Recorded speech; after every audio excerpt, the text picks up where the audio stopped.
When you eating hot chicken? After you eating hot chicken?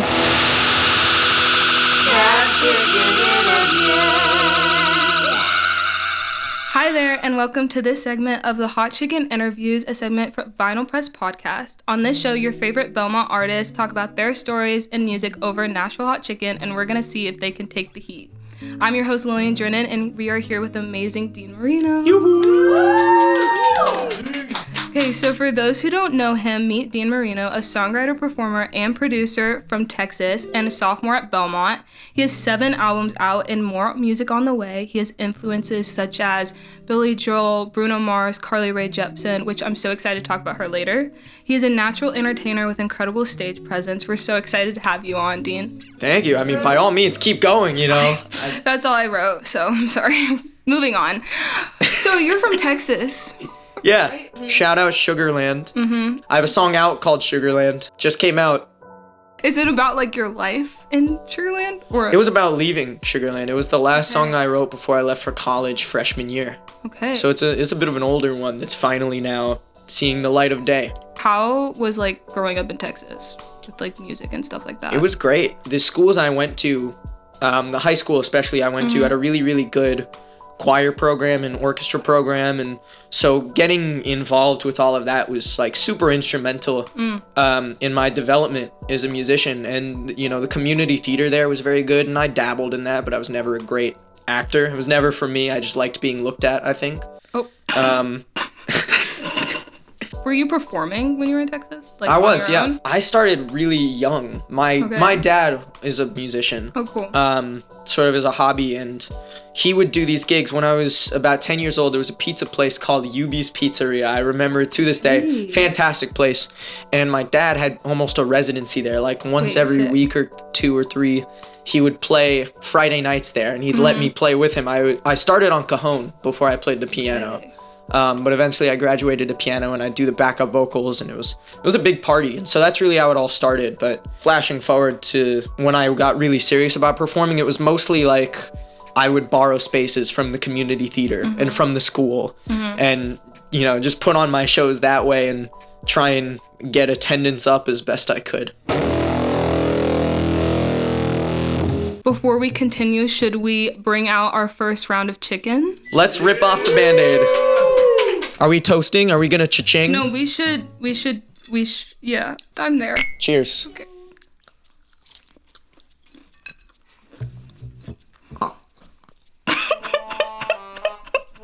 I'm waiting for it to kick in like way worse. No. It's really good, and it's really not that bad. I'm gonna take a little sip though. Yeah. You already know. The last time I remember drinking milk was like at a family dinner where my mom didn't let me okay? go. I'm so scared. She didn't let me leave the dinner table until I drank the rest of the milk, and then I never drank milk again. It's very traumatic. Yeah. Anyway. You have so much music out. I do. 7 albums. That's Immense. insane. Tell me about maybe the difference from the first album you released to now. Like, how has your creative process changed? Oh, wow. Well, yeah. When did you release your first album? The first album I released, I made CDs, and it was the summer before 6th cool. grade, 2017. Yeah. I think it's pretty safe to say my process has changed quite a bit since then. It's become a lot more streamlined. I wasn't great at piano starting out, and so it would revolve a lot of the time around a progression first, and I would come up with a melody over that. But as I've gotten better at music and better at playing and better at just coming up with melodies, sometimes it'll be a melody first, it's a combination of few sometimes, but the process always usually starts with the piano. It almost always starts there. There have been times when I've gotten lucky and something has just came to me and I could not explain to you how that happens. You know, you just sort of thank God and move on, and you just create it as fast as you can before you forget. Yeah. But it usually starts at the piano, and it's something I play, a melody or progression. And, you know, lyrics are what usually come last for me. I've always struggled with my lyrics. Really? I've never really considered myself to be the best lyricist. I don't really have a whole lot to say for somebody who talks all the time. The lyrics, I think, should fit the melody. So more than lyrics, when I'm looking for the words for the song, I'm looking for words that like syllabically sound correct with the melody, that like sound catchy to sing. I use the studio too. I build up these demos sort of the day I create it. You know, like as soon as I come up with something, even if it's just a little smattering of something, I'll open Logic and I'll use MIDI and I'll try to get down as much of the song as I can, just like finish writing it and like get a decent demo. And that has helped my process quite a bit because it's like you can hear, you know, certain elements that maybe you wouldn't be able to bring out on the keys, right? So I think that's helped quite a bit. Or you're going for more. That's not bad. Yeah. You know? I support it. Especially if you go for just the meat and like you leave the breading behind, then it's not really bad at all. I think you're being a great guest by going for more. I'm gonna like put it to the side for now. Hey, that's okay. Need to make it toward the end. But, oh, more. Wow. Okay.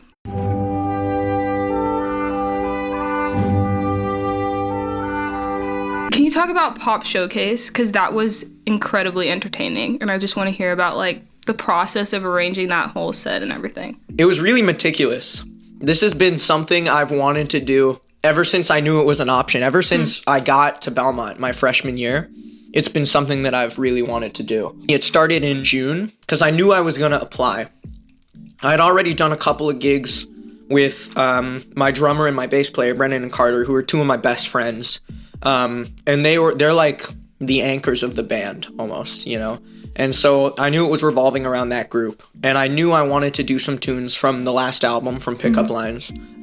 And so it started with the picking of the songs, the selection. I knew I needed to do Bethany because that's my signature song here. I think people seem to really enjoy that. No, that's fun. I play these writers rounds. Everybody's like, play Bethany. I'm like, okay. No, I love it too. But pull my leg. So it started with Bethany, really. And then from there, Digital Love and Somebody came pretty quickly. I knew I wanted horns, and so it was a no-brainer to do Somebody, and Digital Love people liked. So I had the 3 songs. Once I had the 3 songs, I went into my DAW to try and get the arrangements down the way I wanted them live. So then getting ready for the audition, it's like you fill out a Google form before they tell you if you can audition. But the turnaround after the form before the audition was really small. And I wanted us to be really, really clean and really, really tight. Yeah. And so I told the guys, I'm like, we're going to rehearse if you guys can, you know, but you got to understand that there's a chance that this doesn't go anywhere. And, you know, they're the best and they took the leap of faith with me. And we started rehearsing. We got the audition. We rehearsed more. We got in, and then that's when the real work started. So cleaning up, using everybody's ideas and input to try and figure out, you know, what's the best way to give the people these songs. My guitarist, Owen, shout out to him. He had a great idea for Bethany to extend that ending, which people love, that like sort of solo diva off, you could call it. And so, you know, it was really a democratic sort of process when we were in the rehearsal room, coming up with choreography and with arrangements and rehearsing at least once a week. And then towards the end, we had 2 or 3 a week, trying to get it really, really tight so that when we were on the stage, we could just forget about that and it was muscle memory, you know? And I think that really worked because I look back on the video and like, we're definitely having a blast. This is the best burrito I've ever eaten. Yum, yum, yum. Should we do the next round? Yeah, let's go for it. I'm game. That shit's black. Yeah. Do you want to? Are you guys seeing this? Yeah, I do actually. No, like. This has 3rd-degree burns. Cheers. Cheers to life. Short and ending. Oh. Yeah, that's a little more shutting. Oh, yeah. If I could begin to be half of what. Let's take our minds off the. Oh. Don't worry about it. No, I really want to talk about your TikToks. Yeah, the caroling. Sick. Fire. You should talk about that. This is fun. One of my good friends, Ari Andelman, wanted to. Me and my friend Caleb and my friend Alan and him, he wanted us to do an arrangement of Billy Joel's The Longest Time for his Instagram. And so we filmed it And we got it sounding really good, and we memorized this like 60-second snippet, and it was great. And oh my god, whatever. We filmed it, and it sounded great. And we were like, well, we have so much time, we're all just here. And Right. I had the idea. I was like, what if we just went door to door and we sang it to people? Yeah. And just the 4 of us. And we did it to like 2 people, and nobody else was home. So Saturday afternoon, everybody was out. We waited. We were like, we'll do this again another time. Flash forward, the 4 of us plus 4 more of us who we're all good friends. We're out getting, like, we were at that cereal bar on 12th, Oh, yeah. which was fantastic. And we were coming home, and like, we just started singing it like on a whim. And we were like, what if we just did this? Like, what if we went door to door? Like, what if we tried it tonight? And so we went caroling for 3 hours. We went through a good chunk of the dorms, Yeah. and we knocked and we sang.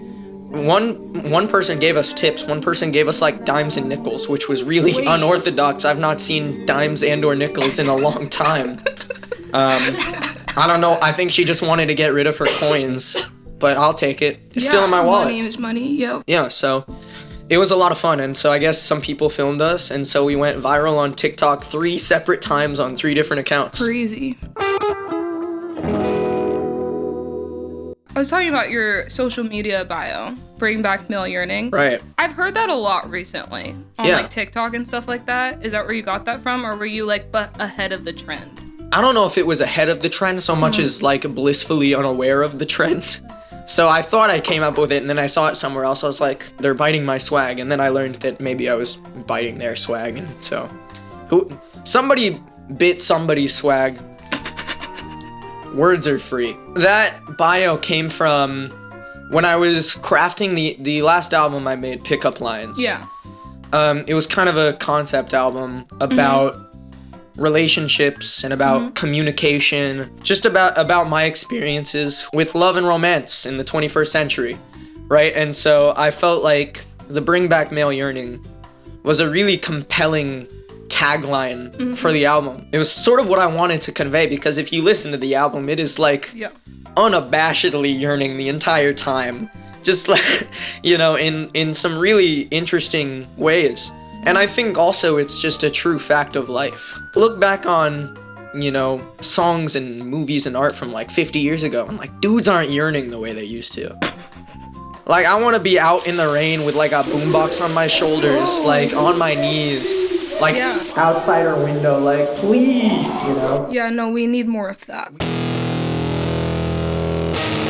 Do we want to do our last round of chicken? Wait, like, are we ready though? I mean, you might be more ready than I am, to be quite You know what? honest. Let's rip the Band-Aid. Yeah. Shut the clock up. Cheers. Cheers. All right. Okay. Wait, I took too big of a bite. Why is TS like wet on the inside? Ah! It comes out of nowhere, ma'am.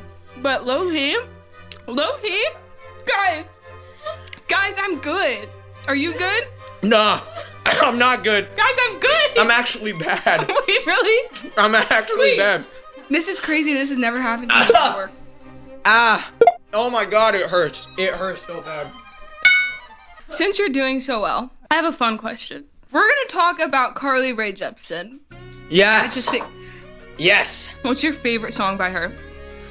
Wow, wait. Oh my god. It's like lingers on your tongue. It's hard to pick a favorite. Yeah.